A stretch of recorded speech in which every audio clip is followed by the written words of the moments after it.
could mean. Yes, Tina. So starting this afternoon, President Trump and his counterpart entered into talks on U.S. soil, marking Putin's first visit to the U.S. in 10 years and since he launched the war in Ukraine 3.5 years ago. In that time, thousands of Ukrainians have died, and while President Trump said he wants to see a ceasefire, all we know now is that the two leaders have reached some sort of consensus, but no further details.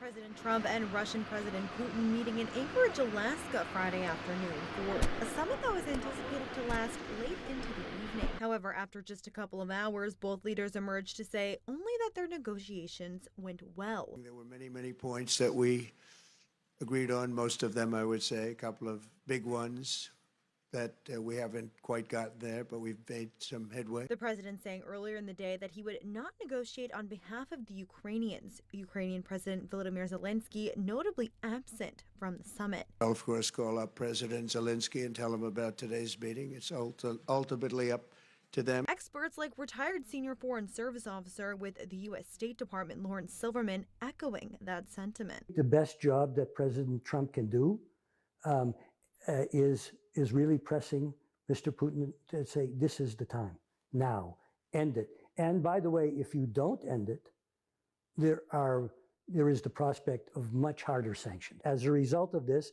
are we closer to U.S., these heavier, really more damaging sanctions against Russia, or are we further away?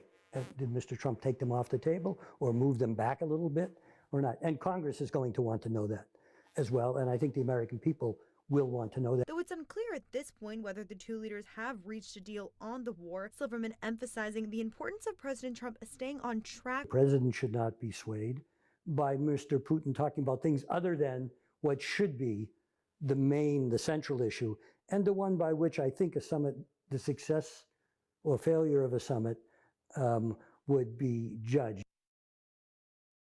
Days and weeks, we expect to learn more about what exactly was discussed in that meeting between Putin and Trump. But as President Trump said earlier today, immediately following the summit, quote, "There's no deal until there's a deal."